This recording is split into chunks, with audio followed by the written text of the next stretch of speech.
Kemudian dengan kortikosteroid belum dapat ya, belum, yaitu obat-obatan radang yang kayak kortison, glukortison, yang prednisone, dexamethasone dan sebagainya. Itu kalau digunakan terlalu sering itu juga akan menurunkan daya tahan tubuh, daya tahan tubuh turun, tapi jamur bisa meningkat. Penalti hamil juga bisa menimbulkan kasus jamur yang meningkat karena hormonal. Faktor higienis yang faktor ini jelas ya, kebersihan gigi. Kalau kita kurang ya jamur mudah sekali muncul. Kontak internasional ini orang berhubungan secara baik dengan orang Asia, orang Amerika, Afrika, memudahkan sekali jamur itu berpindah tempat, menyebar secara luas. Itu penyebab infeksi jamur yang muncul. Nah, ini jamur atau kalau ini dibaca apa ini? Apa coba? Namanya siapa? Alia. Alia. Bacanya gimana? Fumi. Nah, ya. Sama. Sama. Bukan cara itu salah. Ternyata kalau baca Latin, bahasa Latin bukan fumi, tapi nah, ini klorofil ya, jamur klorofil. Jadi ada dua kalau kita bicara jamur ini, ini ada yang berbentuk parasit, ada yang saprofit. Bedanya apa? Sudah tahu belum? Nah, dulu itu kanker di pelajaran SMP, SMA juga dibaleni lagi. Kalau saprofit itu yang bagaimana?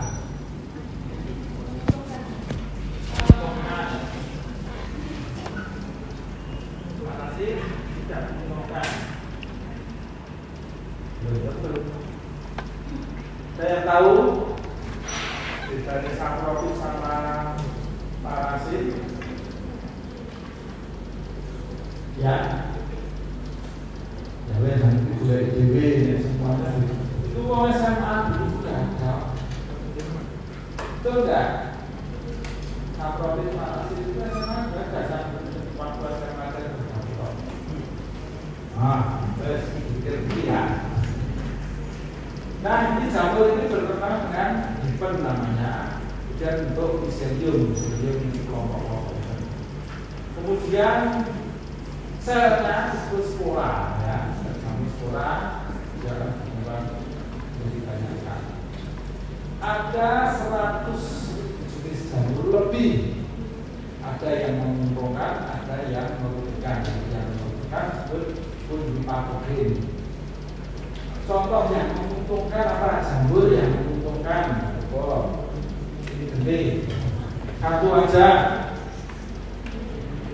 Oh ya. Jamur yang menguntungkan apa ya? Ini ya SMA kan. Kamu sudah ketemu 3. Kok kaca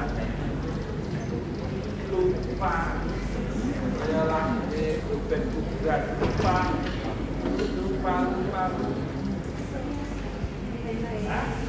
Risopus disebut jamur apa? Tempe, berkembang tempe. Ya. Aspergillus itu jamur apa? Hah? Ya, itu jamur yang menguntungkan.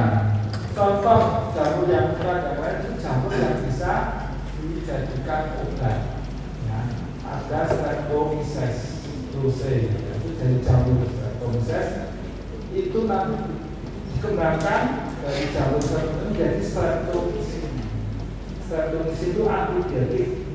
Jadi jamur yang nanti digunakan jadi obat itu menguntungkan, kembangkan jadi obat.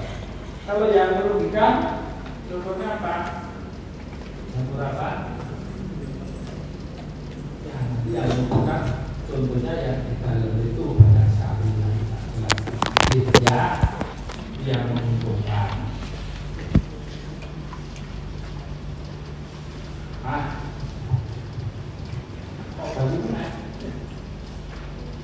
Nah, ini saya campur. Sudah kita mikrobiologi. Sudah, saya kira sudah tahu ya. Kalau medianya apa untuk menumbuhkan sel jamur? Agar bisa untuk yang lain apa? Ya, bisa juga. Apa arti tempe?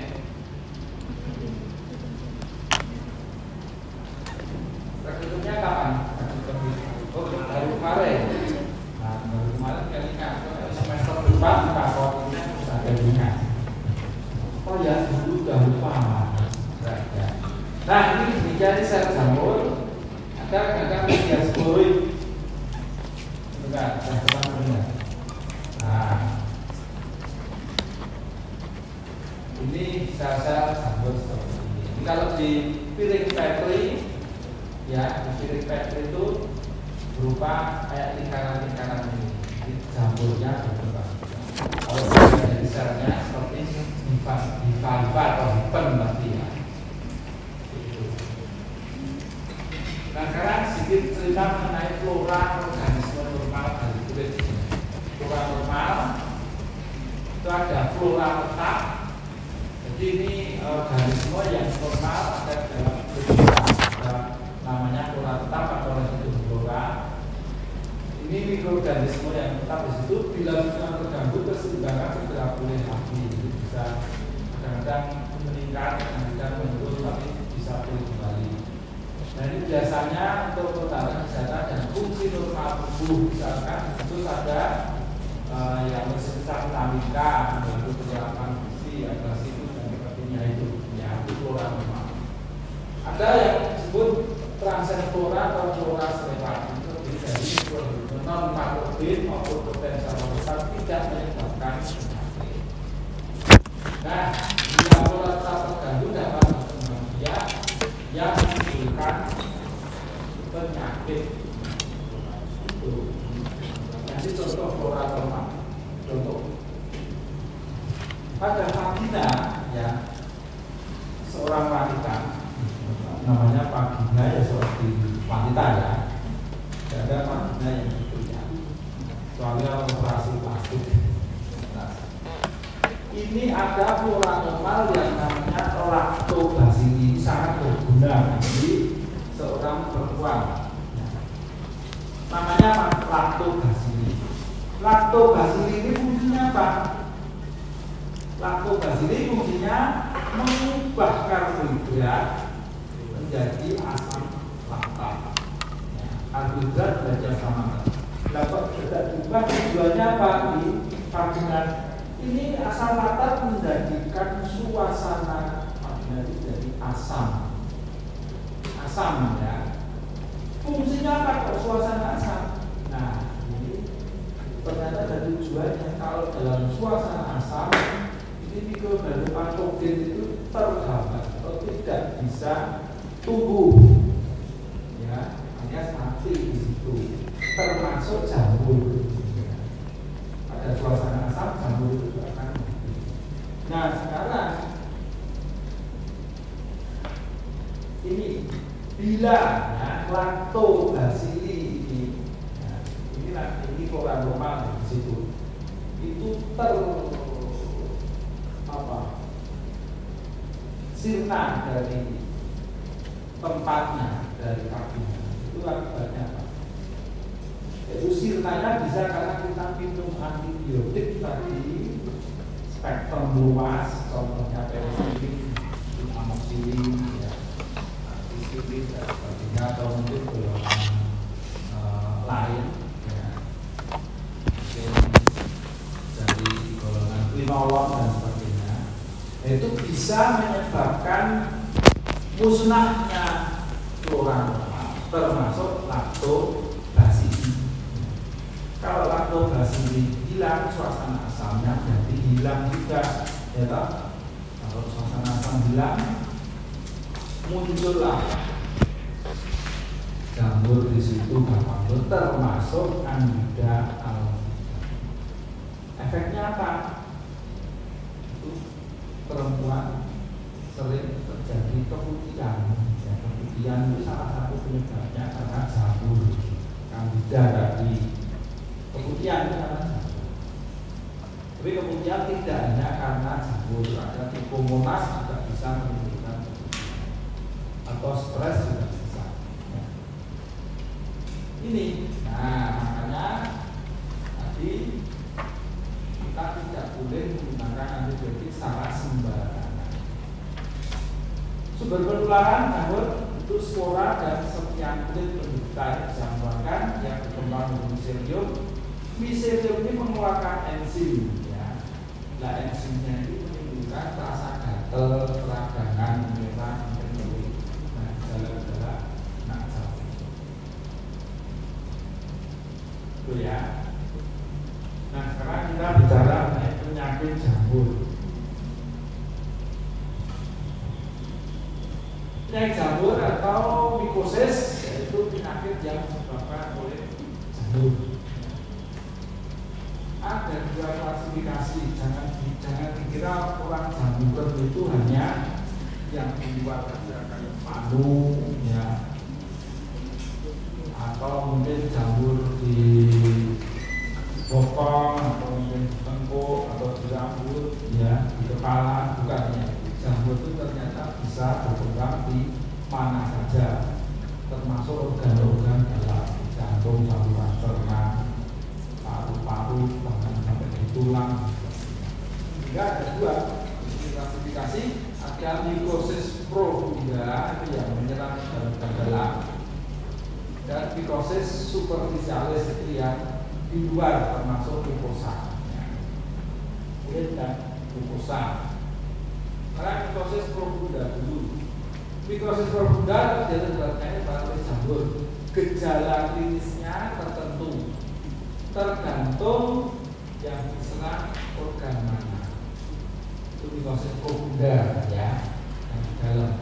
Karena dia bisa menyerang itu traktus intestinal, traktus respiratorius, vital, sistem kardiovaskuler, susunan saraf pusat, otak juga bisa, otot, tulang, kadang-kadang bisa dari dalam keluar ke kulit. Ya, itu yang akan muncul di kulit juga. Nah, penyakit-penyakit jamur yang profunda ini kalau di gejala klinisnya sebagai penyakit kronis dan resisif. Maksudnya apa? Kronis resisif itu apa? Kronis itu berlangsung lama, jadi bisa bertahun-tahun tidak sembuh-sembuh. Kronis. Lawannya kronis apa? Akut. Kalau akut itu apa? Nah, dalam waktu cepat, mendadak, dan biasanya gejalanya langsung juga. Jadi kalau orang awam itu kadang beda kronis sama akut itu nggak tahu. Kalau manusia kebetulan sampai nggak tahu kan. Kalau hipertensi itu maksudnya kita apa? Akut apa kronis? Nah, hipertensi itu akut apa kronis? Ya? Itu kronis. Itu kan berlangsung lama, pelan-pelan, dan susah sembuhnya. Kalau orang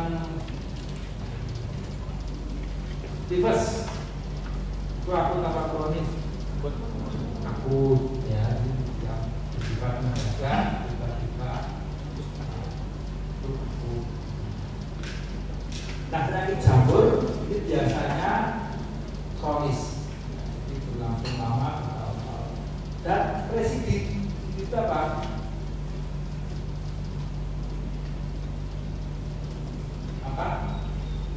Kumat-kumatan. Residif itu kumat-kumatan, ya.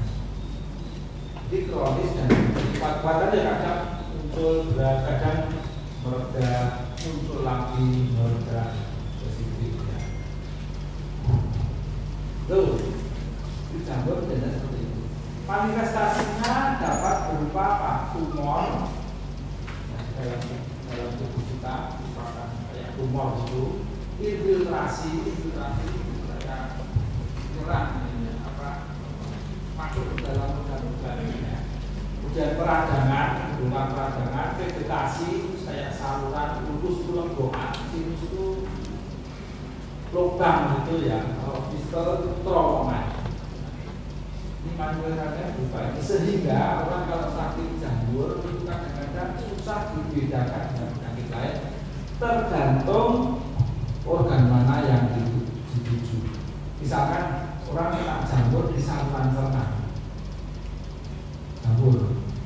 Ya gejalanya apa? Bisa bidak-bidak terus, ya, diare, sembuh sebentar, kumat lagi, diare lagi, sembuh, diare lagi. Kira apa? Biasanya yang sering kalau diare yang berkepanjangan mungkin kena amuba atau bahkan dibilang cancer, ya. Tapi tidak sempat memeriksa adakah jamur begitu. Nah, orangnya sudah kurus sampai kurus karena diare terus, tapi kadang-kadang diagnosa dulu. Dan dokter yang itu kadang jarang memberikan karena penyebab jamur. Dan gejalanya tergantung organ yang termasuk. Kalau di paru-paru sering orang kena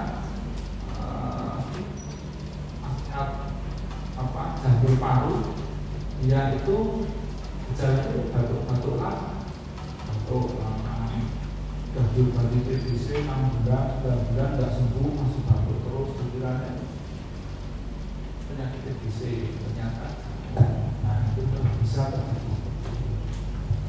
Nah ini contohnya, nanti kalau mau belajar lebih luas, jamur profunda ada pneumococcosis, ada mokardiosis, chlorotrichosis dan seterusnya, ya, banyak sekali.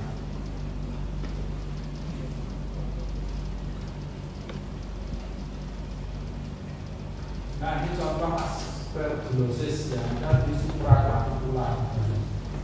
Ini kan setelah buka ternyata jamur dan infiltrasi. Dan ada jamur ini yang keluar dari dalam tapi keluar yang profunda tapi keluar di kulit. Ini seperti ini jamur keluar di kulit.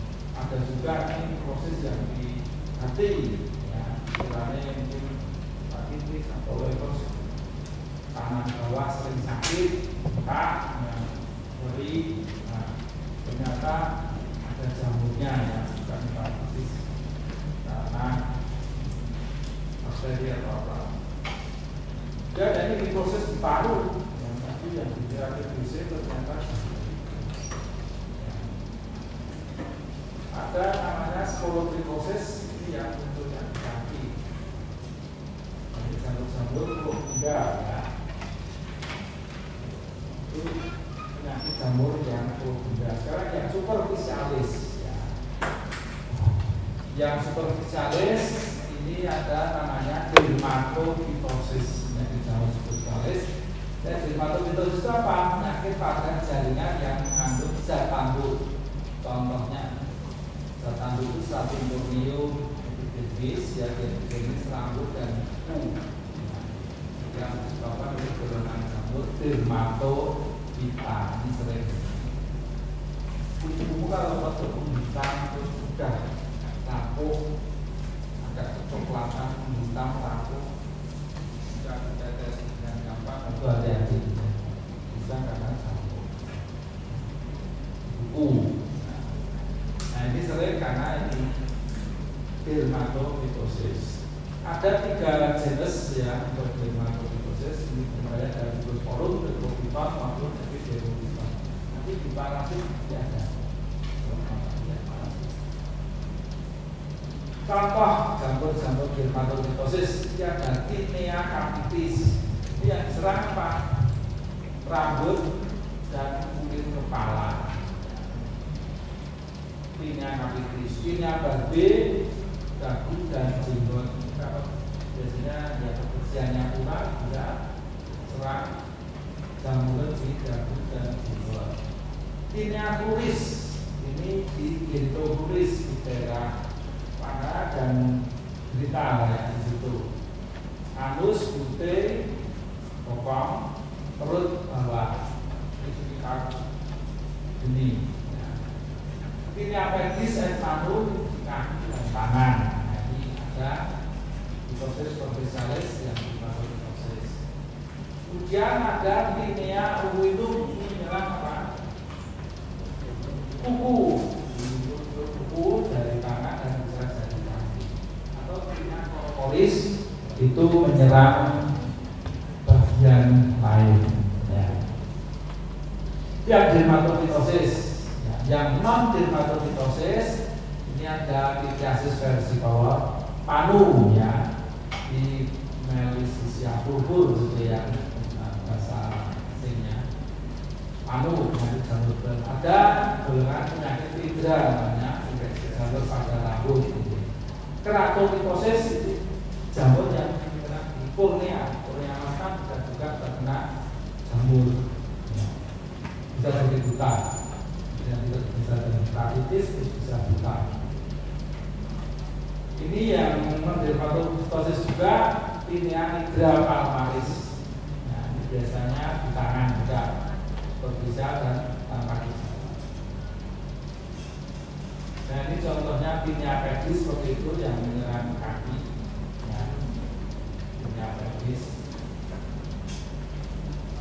Kemudian ini tinea corporis, batasnya biasanya jelas ya kalau corporis, dan bentuknya kasar, gatal luar biasa. Jadi tinea capitis menyerang kepala. Kalau kita Indonesia pun dulu ya, kalau zaman itu tahun masih kosor yang ngomong itu Indonesia tahun 40-an, tahun 50, 60 banyak orang kena tinea capitis. Sekarang karena dia dulu jarang keramas, ya, sampo mahal, mandi agak jarang, nah itu bisa kena tinea capitis seperti ini. Nah, ini tinea versi bawah. Ini mungkin ya banyak juga yang kena paku ya, biasanya paku itu kan ada.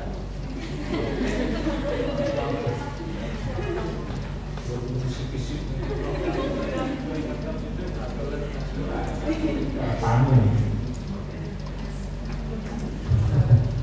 Ya. Tinea versi bawah. Nah, ini tinea corporis. Corporis itu di luar yang tadi, selain bisa juga dari seluruh tubuh bisa. Tinea corporis itu rapi dulu sayangnya, contohnya luas seperti ini. Nah, ini yang namanya tinea urinum. Ini bukan enggak, yang ini ada ya. Susah semua tidak diobati dengan obat jamur yang kita susah muncul ya. Jadi tinea kuris, artinya di bokong dan paha, ya, bagian depan juga. Nah, itu tinea kuris ini sering disalah diagnosakan dengan apa? Yang dermatitis. Itu agak sering penyebabnya tidak artinya kuris itu jamur atau dermatitis itu sering karena alergi. Nah, ada pertanyaan dulu sampai di sini. Ini mengenai penyakit dan mengenai apa itu jamur dulu. Ada? Ya, sekian. Ini kan sudah sampai ya. Tapi kegiatannya apa? Ini ya sudah bukor, kesel, yang masih. Ya, sekarang masuk ke obatnya. Masuk ke obat jamur. Obat jamur itu ada atau obat untuk infeksi jamur. Itu ada dua. Ada yang sistemik, ada yang topikal. Sistemik itu maksudnya apa? Ya, obat itu bisa untuk masuk ke seluruh tubuh dan bisa untuk organ-organ dalam juga, mengobati yang organ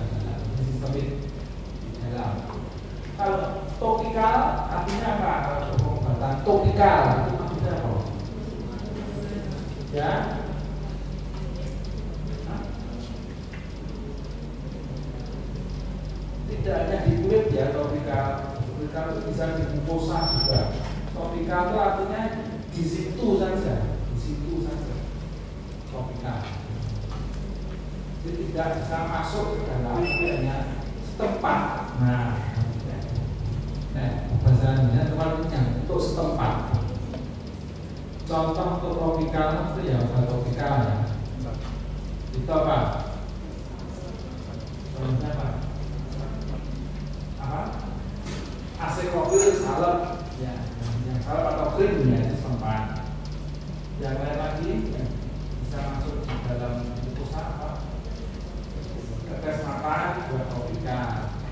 Obat ambeien, ambeien buat topikal. Stomatitis ya topikal. Topikal ke saluran cerna ya, saluran cerna infeksi saluran cerna masuk ke topikal. Kerjanya ya saluran cerna itu biasanya antibiotik yang untuk golongan khusus untuk saluran cerna. Itu topikal. Nah, obat anti jamur ada dua, sistemik dan topikal. Yang anti jamur sistemik sekarang, sistemik itu berarti nanti obat itu bisa menempel di dalam tubuh, ya. Kerja untuk seluruh tubuh. Itu ada satu amphotericin B. Amphotericin B ini apa? Itu di obat jamur yang luar biasa ya, itu sangat kuat. Ini sebenarnya adalah hasil fermentasi dari Streptomyces nodosus. Streptomyces itu ya jamur, tapi difermentasi nanti tujuannya untuk mengobati jamur juga. Jadi jeruk makan jeruk, jamur untuk membunuh jamur. Tapi setelah dilakukan fermentasi, dia kerjanya menyerang sel yang sedang tumbuh dan sel yang matang, sel jamur ya. Nah, sifatnya ini fungisidal dan fungistatik. Maksudnya apa? Fungisidal dan fungistatik sudah ada yang tahu. Nanti kalau di antibiotik ada bakteriostatik, ada bakteriosid. Saya tidak tahu. Belum. Kalau yang sid itu sifatnya membunuh, mati langsung. Kalau statik itu mengganggu metabolisme. Di fungisid itu membunuh atau merusak sel jamur, tapi kalau yang statik itu mengganggu metabolismenya. Nanti juga demikian untuk bakteri, bakteriosid dan bakteriostatik. Bakteriosid itu langsung membunuh, kalau bakteriostatik itu mengganggu metabolisme, mengganggu pertumbuhan. Jadi tidak membunuh tapi hanya mengganggu pertumbuhan, tapi nanti akhirnya juga akan hilang kalau pertumbuhannya terganggu. Ya, amphotericin B. Kemudian kalau dilihat dari mekanismenya, sel jamur itu di membrannya itu ada gugusterol. Nah, kerja dari amphotericin B ini dia berikatan dengan sterolnya di sel jamur, maka membran. Karena ini berikatan sel jamur, kucai kuat, membrannya itu ada gugusterolnya, kucai kuat, sehingga membran itu tidak terbentuk, alias membrannya jadi bocor. Bocor isi selnya keluar. Kalau isi selnya keluar ya jamurnya apa? Mati. Nah, ini sifatnya bakteriosid, bakteriosid terbentuk. Nah, ini secara mekanisme kerja seperti itu ya untuk amphotericin B. Nah, amphotericin B sedikit diserap di saluran cerna. Ini kalau dimasukkan saluran cerna itu tidak bisa terserap. Ya. Sehingga ini penggunaannya sering digunakan lewat intravenous. Kadar mantap setelah tercapai beberapa bulan. Ini kalau menjelaskan kadar mantap atau steady state itu untuk panjang. Kadar mantap itu kadar beban dalam darah yang sudah tetap. obat setelah masuk ke dalam tubuh kita itu kan kadarnya dan awal kan masih sedikit dan belum dosis tetap. Tapi setelah dosis tertentu dia baru kadarnya tetap. Nah untuk obat ini yang dosis B bisa sampai kadar mantap ini dalam beberapa bulan hingga pengobatan dengan amfodarisin ini berlangsung cukup lama. Efek non terapinya banyak, efek sampingnya banyak. Ini pengobatan ini efek sampingnya bisa kulit panas, keringetan, sakit kepala, demam, menggigil, lesu, penurunan faal ginjal. Nah, yang paling berbahaya itu penurunan faal ginjal. Orang diobati dengan amfodarisin bisa menjadi gagal ginjal. Sehingga harus cek terus fungsi ginjalnya kalau kita mengobati dengan amfodarisin. Indikasinya itu apa? Untuk jamur-jamur profunda, oksidiomikosis, kandidiasis, aspergillosis, dan lain-lain. Ini karena tidak bisa diserap atau dijual sama teman, maka tidak ada untuk obat oralnya. Ya, hanya ada dalam bentuk obat yang disuntikkan. Tuh. Nah, karena ini fungsi ginjal yang sudah terganggu, efek samping dan sebagainya, ini biasanya pengobatan ini harus mondok di rumah sakit. Nah, sediaannya ini ada yang injeksi, ya, kalau untuk dalam dan oral tidak ada. Kita untuk injeksi dari 50 kubik krim, salep dan lotion. Ya, itu yang untuk profunda yang pertama. Yang kedua, ada flusitosin. Flusitosin ini spektrum anti jamurnya agak sedikit.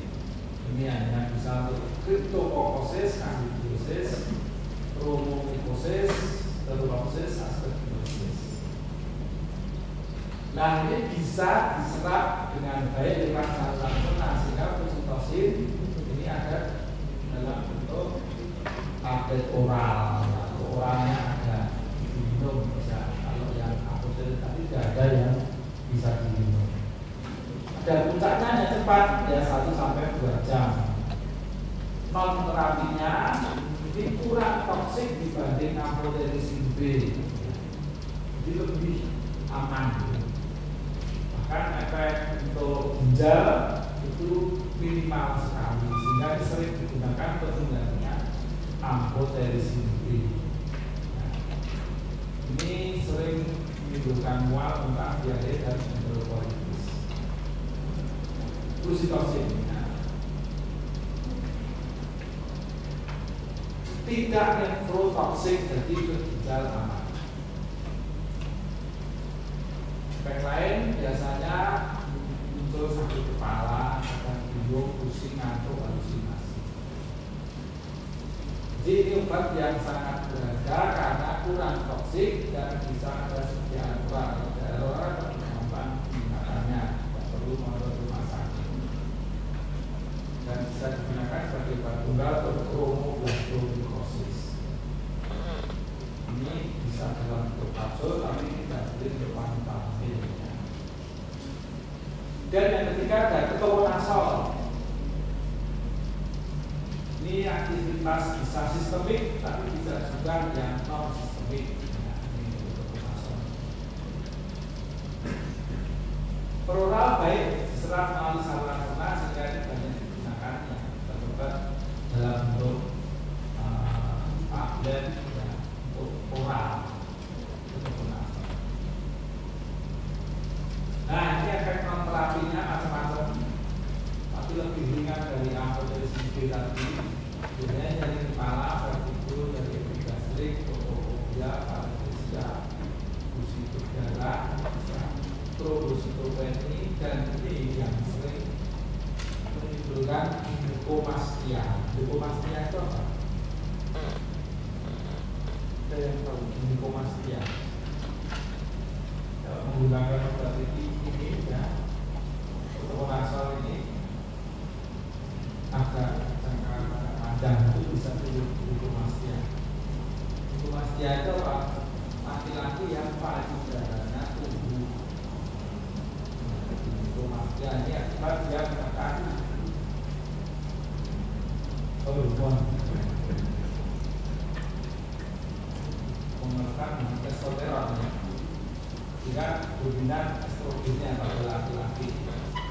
Terus bisa menekan infertil, nah tidak tidur lagi, penurunan libido atau orang seksual menurun, oligospermia juga berkurang pada laki-laki. Jadi golongan apa tadi? Ketokonazol.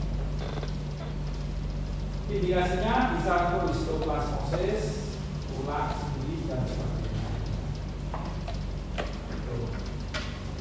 Selanjutnya itraconazol. Kalau sol biasanya bercampur. Dan ini agak susah kalau menghafal obat-obatan itu bukan susah. Tapi ya harus dihafalkan, terutama yang sering digunakan.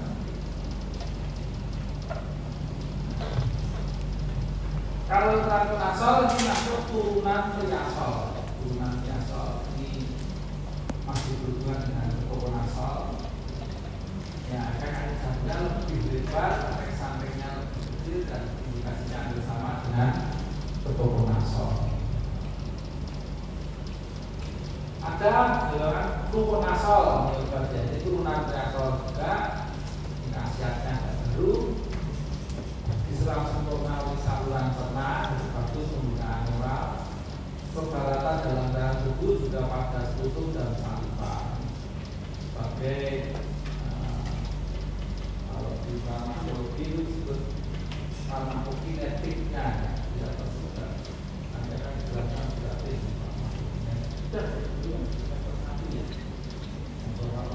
farmakokinetik kan sudah. Sediaan oral ada kapsul, dosisnya 180 mg. Kemudian ada kandidiasis ya, jadi spagina. Ini bisa juga diberikan fluconazol. Ini mencegah relap meningitis oleh Pterococcus setelah bisa juga ya mencegah meningitis oleh Pterococcus setelah pengobatan antibiotik. Juga untuk kandidiasis mulut dan kerongkongan. Dan ada ascorbunidin. Ini kelas baru. Ini kerjanya menghambat sintesa beta 1,3 di beta 1,3 di bukan. Ini komponen pembentuk dinding sel jamur. Jadi yang dihambat sintesanya untuk membentuk sel dinding sel jamur. Dinding sel jamur yang betul ya nanti akhirnya jamurnya rusak juga, bocor, pecah, dan mati. Ini sering untuk kandidiasis yang invasif dan esophagus, kandidiasis urofaring, aspergillosis yang invasif dan fitotoksika. Fitotoleransi lebih baik dari amphotericin B, jadi lebih tidak toksik. Dosis ini dari 1 70 dilakukan 50. Kalau masalah dosis dihafalin ya susah, jangan menghafalkan dosis dulu supaya kalau sudah menggunakan. Ya walaupun demikian jadi bocor-bocor dosis sekian itu nggak susah kan, tapi harus tahu. Ada terbinafin. Alilamin sintetik. Ini bisa untuk dermatofitosis juga ya, tapi untuk onychomycosis di kuku bisa untuk kandidiasis cutaneus, ini yang versi kolot dengan imidazol dan imidazol. Bisa baik melalui saluran cerna. Ini T setengahnya atau waktu paruh 12 jam. Waktu paruh itu apa? Yang dibutuhkan obat itu kadarnya menjadi separuh dalam tubuh. Jadi kalau waktu paruhnya 12 jam, biasanya baru diberikan 2 kali sehari. Nah, di 12 jam akan menurun ditambah yang baru. Biasanya kemarin biosintesa sterol samping jarang, sediaannya ada tablet diberikan 1 kali sehari, tapi bisa juga 2 kali sehari. Jadi yang kedua, sekarang yang anti jamur untuk infeksi dermatovid dan mukokutan.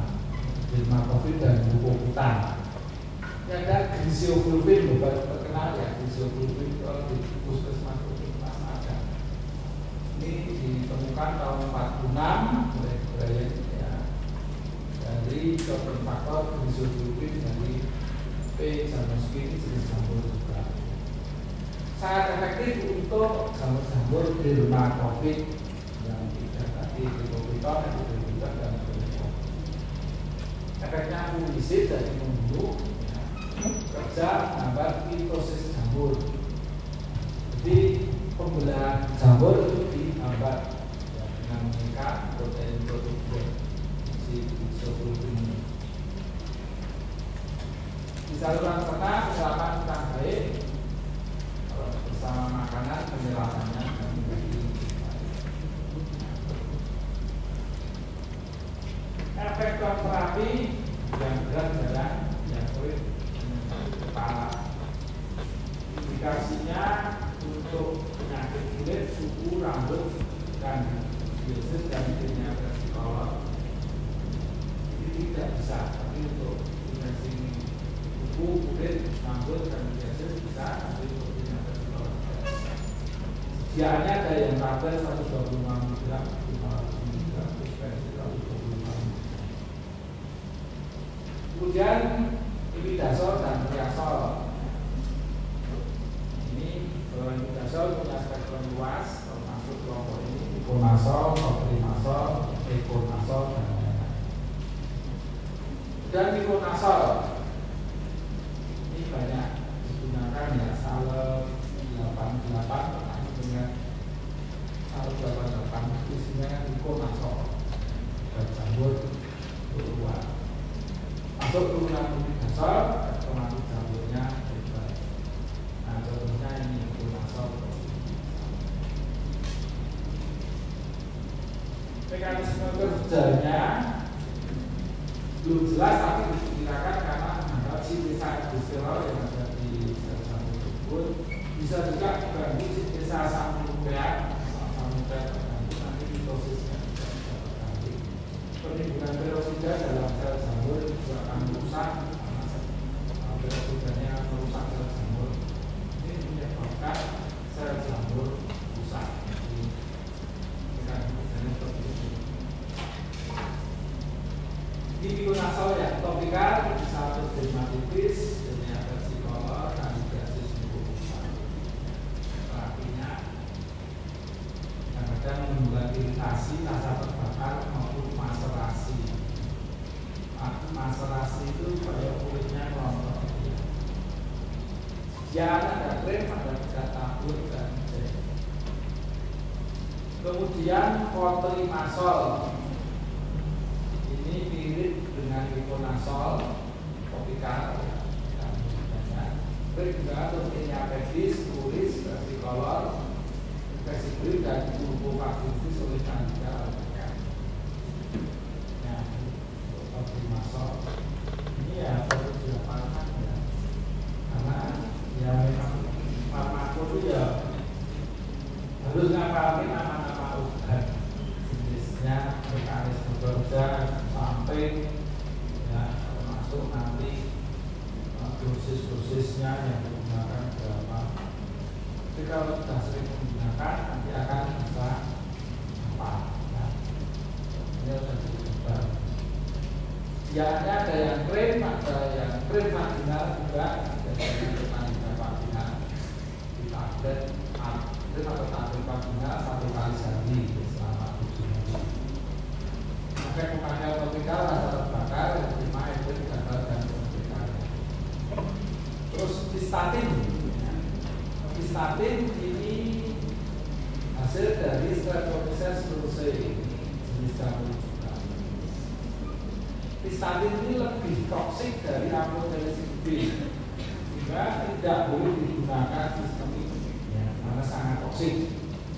Hingga hanya boleh digunakan secara lokal, dan ini obat yang sangat mujarab, sangat penting untuk mengurangi kerugian akibat jamur.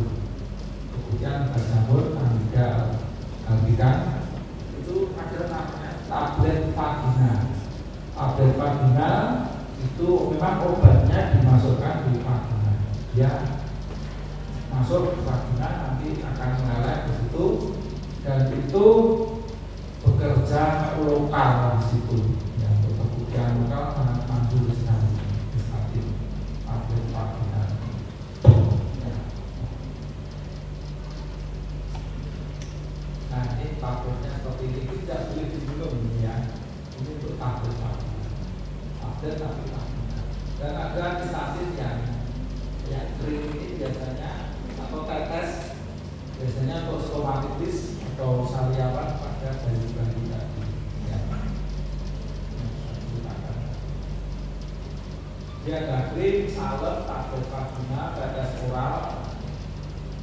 Ini kalau kita sariawan tidak jamur, ya, diulas saja cepat sembuh. Efek non terapinya sedang, sering kuat, muntah, diare. Kemudian ada indikasi dari jamur di kulit, selaput telur, dan saluran pencernaan. Anti jamur topikal yang lain, nah ini bisa juga ada kandisidin, juga bisa untuk kandidiasis vaginal. Itu berupa tablet salep vaginal, disalepkan di vaginal. Karena dia efeknya lokal, berikan bisa 2 kali sehari sampai 2 sangat bisa. Kemudian ada asam benzoat dan asam salisilat. Ini kalau disebut disebut salep benzoat ya, benzoat atau asam benzoat isinya, dan asam salisilat. Perbandingannya 2:1 ya, benzoatnya 6%, salisilatnya 3%. Nah, asam benzoat ini fungsinya fungistatik, tapi apa? Menambah pertumbuhan jamur. Asam salisilatnya fungsinya terapeutitik atau mengelupas kulit. Hingga kalau digabung, di jamurnya mati, tidak tumbuh, kulitnya terkelupas, nanti akan terbuang, dan di bawah tidak tumbuh jamur lagi. Sembuhnya bisa. Ini jenisnya sering untuk tinea pedis dan tinea capitis. Ada notamisin, ini khusus jamur untuk jamur yang menyerang kornea, ya, untuk capitis karena jamur. Suspensi 5% dan salep. Ada siklopirofolamin, topikal juga, dan luas biasanya sering digunakan untuk tinea vesicular, kandidiasis, dan dermatitis. Punya krim 1% 2 kali. Ada asam undesitinat. Nah, ini juga dibaca sendiri, ini digunakan untuk dermatitis. Ada dalam tidak juga, dan tidak ditampilkan itu silakan. Ada luprogin. Luprogin ini fungisida, ini juga bisa untuk dermatolitosis, dan panu juga. Nah, kadang-kadang pengobatan efeknya ada indikasi lokal dan rasa tertekan. Juga bisa dengan maserasi, resiko, dan intensitas. Krim 1%. Ya. Ini jam berapa? Ya, 13.05. Pas. Jam 2 kurang ya. Ada pertanyaan? Saya yakin agak susah ya. Mau ditanya ke konopo. Kita ditanya orang itu, ditanya orang itu yang ditanyakan, nanti dipelajari lagi. Mana yang sudah harus apa?